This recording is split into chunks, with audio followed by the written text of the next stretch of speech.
Então, nessa análise de hoje, eu trago para discussão novamente, não sei se pela milésima vez, mas já discuti várias vezes com vocês aqui no canal, não vou também exagerar. Já discutimos várias vezes a possibilidade do acordo nuclear iraniano ser assinado. Às vezes parece que a coisa vai avançar, daí ela retrocede, às vezes parece que o gato subiu no telhado, aí ele desce, aí depois o gato sobe no telhado de novo. Até alguns dias atrás o acordo estava quase sendo assinado, segundo inclusive o governo norte-americano, depois a coisa esfriou e agora se encontra num ponto mais frio, e é justamente isso que eu quero discutir com vocês de novo, porque há a sensação de que tanto as forças norte-americanas quanto as forças iranianas estão retardando isso, sobretudo as forças norte-americanas estão retardando essa assinatura. Muito embora o Irã também esteja fazendo um jogo duro, mas lembremos, uma ou duas semanas atrás, acho que faz 2 semanas atrás, o Irã fez algumas concessões para que o acordo avançasse, e mesmo assim o acordo não avançou ao ponto de chegar aos seus finalmente. E esses finalmente do pessoal sentar e assinar, todos os países que fazem parte, mas sobretudo Estados Unidos e Irã, depende de uma série de negociações. Lembrando, se o acordo for realmente assinado, o Irã se compromete a não desenvolver armamento nuclear e, por causa desse comprometimento, ele volta a atuar plenamente no mercado de exportações. Isso entrega para o Irã um crescimento econômico acentuado, e inclusive o povo iraniano apoia isso e o governo iraniano trabalha para que isso aconteça, mas não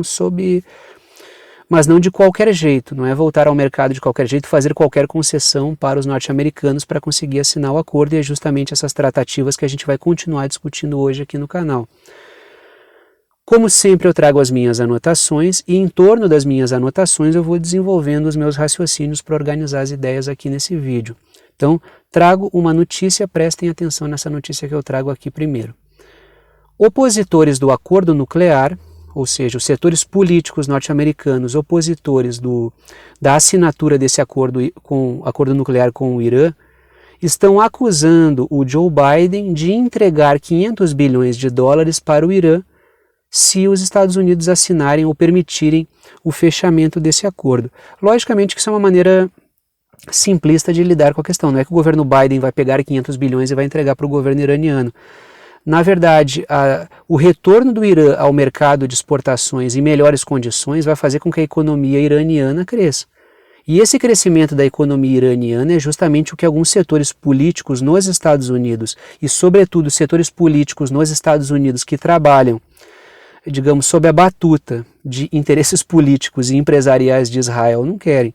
Então, Israel sendo um adversário do Irã na região, no Oriente Médio, e os Estados Unidos estando às vésperas, ou não sei se às vésperas, a gente não sabe exatamente quando isso vai acontecer, mas os Estados Unidos estarem negociando o fechamento de um acordo com o Irã, significa que, logicamente, essas forças políticas israelenses vão fazer pressão sobre essas forças políticas norte-americanas.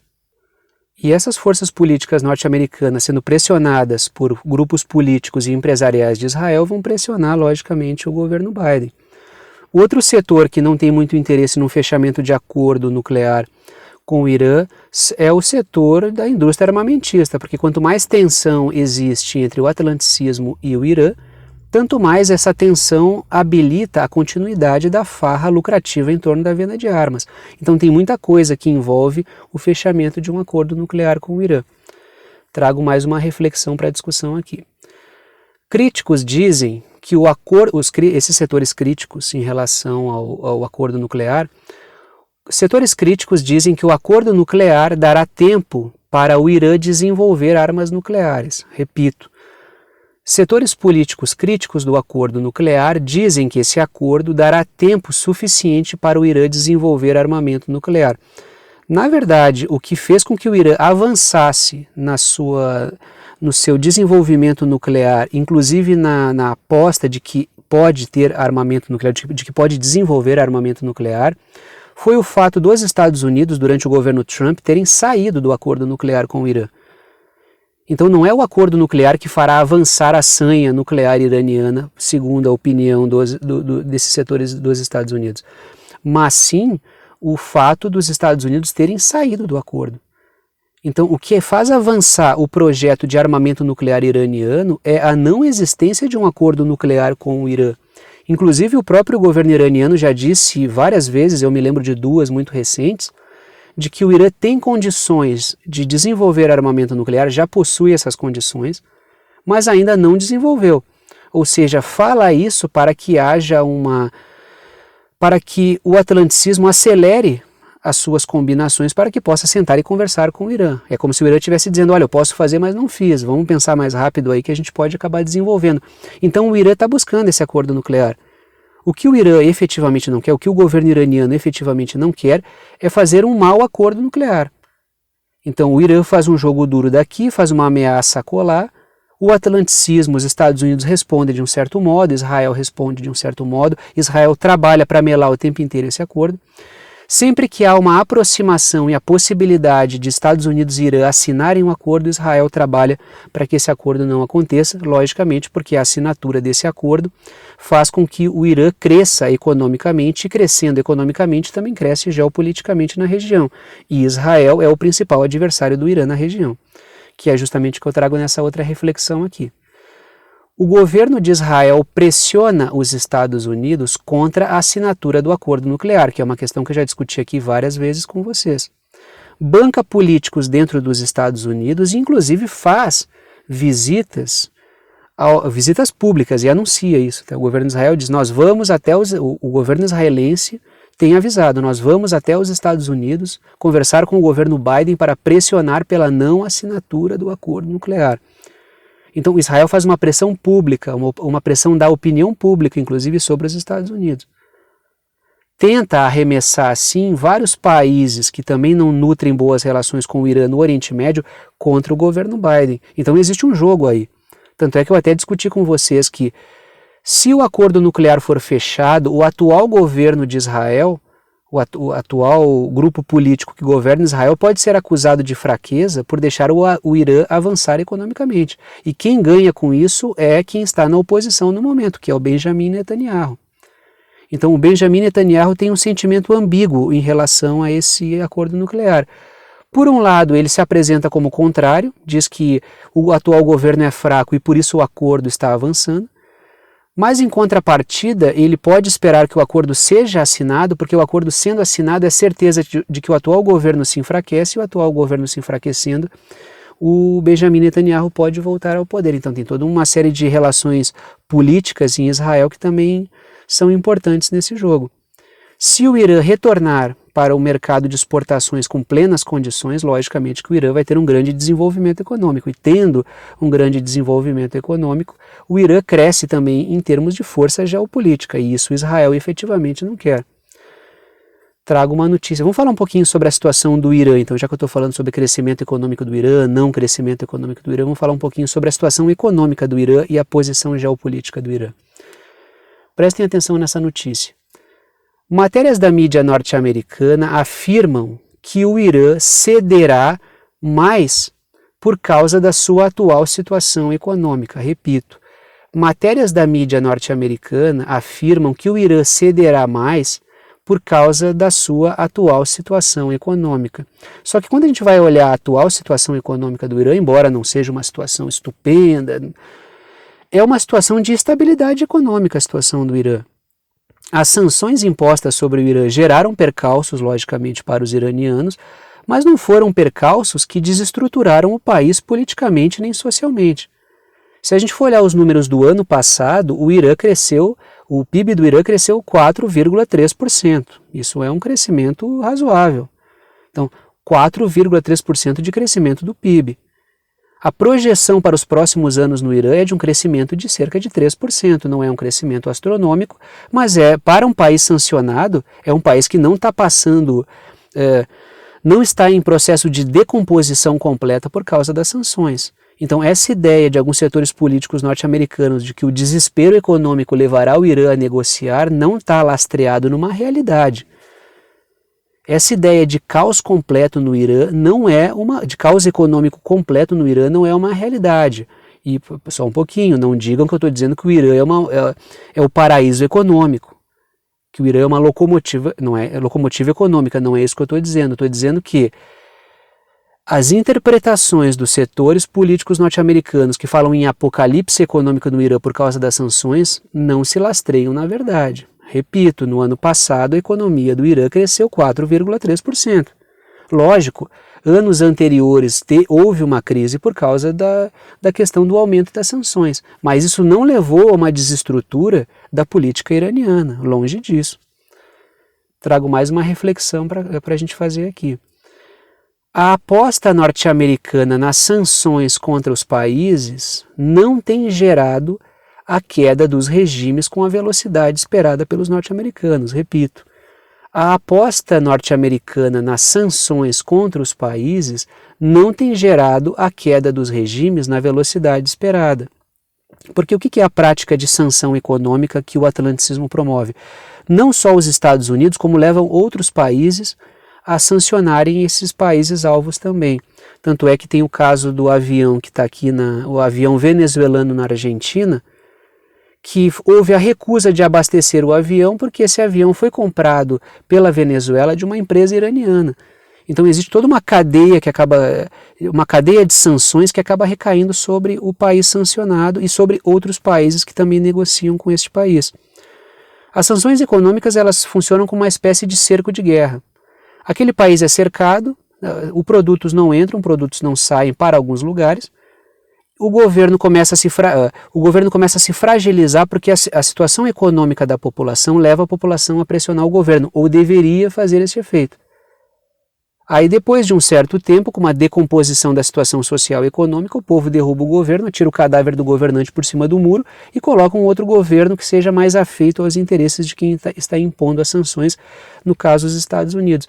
Mas isso não tem acontecido. Na verdade, as sanções não têm fragilizado os governos. A gente vê o caso, não vou falar de todas, mas a gente vê o caso de sanções históricas contra a Coreia do Norte e contra Cuba. Isso não fragilizou esses governos, lógico, fragiliza a condição de vida das pessoas do país, mas não derrubou os regimes. A gente vê sanções contra o Irã, a gente vê sanções contra a Venezuela, sanções contra a Nicarágua, sanções agora bastante amplificadas contra a Rússia, e esses regimes políticos não estão caindo. Diga-se de passagem, esses regimes políticos estão bastante consolidados. Então essa prática norte-americana de usar a sanção como uma arma de guerra, segundo os norte-americanos uma guerra pacífica, mas isso é uma grande mentira, já que sanções econômicas promovem problemas econômicos e pessoas perdem emprego, morrem de fome por causa das sanções econômicas. Só que isso não levou ao enfraquecimento dos regimes, não aconteceu no Irã. Tanto é que a Rússia e o Irã trocam muitas figurinhas, porque o Irã tem a prática, já tem um savoir-faire, de desenvolver a sua política, a sociedade e economia dentro de um contexto de sanções. E a Rússia, muito embora já tivesse algumas sanções contra empresas e políticos russos anterior a esse pacote grosso de sanções que caiu sobre a sua cabeça depois do conflito na Ucrânia, a Rússia tem muito ainda a ouvir do Irã nesse sentido, porque o Irã ele se sai bastante bem dentro de um ambiente de sanções. Então essa realidade de que as sanções vão derrubar rapidamente o governo não é uma verdade. Vai trazer percalços à vida das pessoas, com certeza, vai trazer penúria, desemprego, um aumento da pobreza, certamente, mas não derrubou os regimes. Então, inclusive, isso precisa ser observado com um pouco mais estrategicamente de um outro modo. Tanto é que hoje as sanções que foram promovidas contra a Rússia estão promovendo uma remodelagem e um reforço da própria Rússia.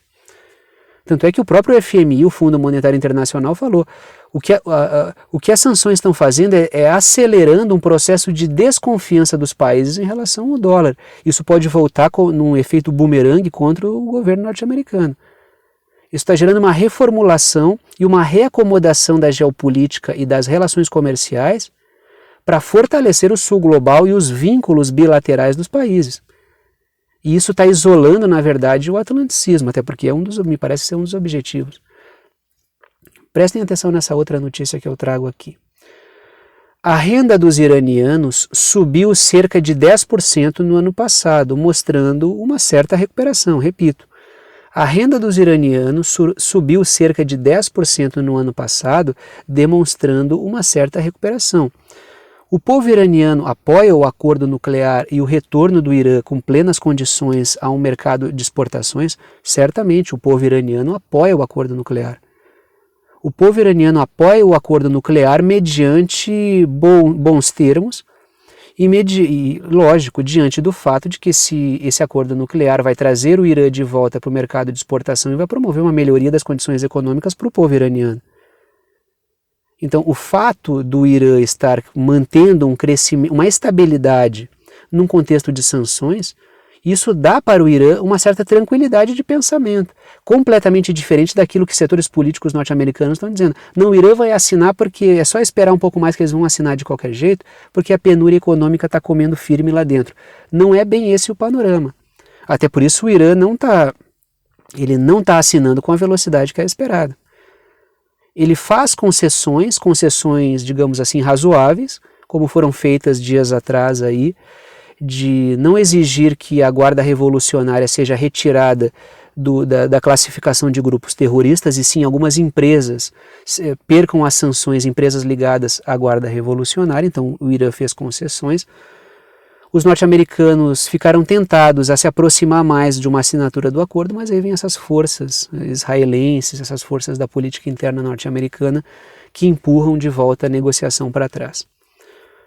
Trago uma última reflexão. Na verdade, é o Irã que parece estar esperando o avanço do desespero energético da União Europeia para negociar com mais tranquilidade, repito.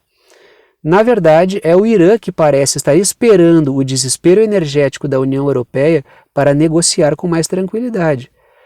As sanções contra a Rússia viraram o jogo no que diz respeito a essa questão do acordo nuclear, porque a situação de penúria energética da União Europeia faz com que a União Europeia esteja trabalhando intensamente para que as sanções contra o Irã sejam derrubadas, porque o petróleo iraniano seria vital para desafogar um pouco da situação de penúria que o continente vive. Logicamente que o que está promovendo isso são as sanções contra a Rússia. E, inclusive, os países como a Arábia Saudita e os Emirados Árabes já disseram o seguinte: não é possível substituir no curto e médio prazo o combustível russo. Então tirem um cavalinho da chuva que não tem como fazer isso no curto e no médio prazo. Então, enquanto persistirem as sanções, a situação de penúria energética e penúria econômica na União Europeia vai continuar. Então o Irã está esperando, observando o lado de lá, o atlanticismo, os Estados Unidos estão observando a situação do Irã, achando que o Irã vai se decompor economicamente, e essa decomposição econômica vai levar o Irã ao desespero. Por outro lado, as forças norte-americanas acusam o fato de que se o acordo for assinado e o Irã voltar ao mercado, o Irã vai importar petróleo russo e vai atravessar esse combustível até ele chegar na Europa.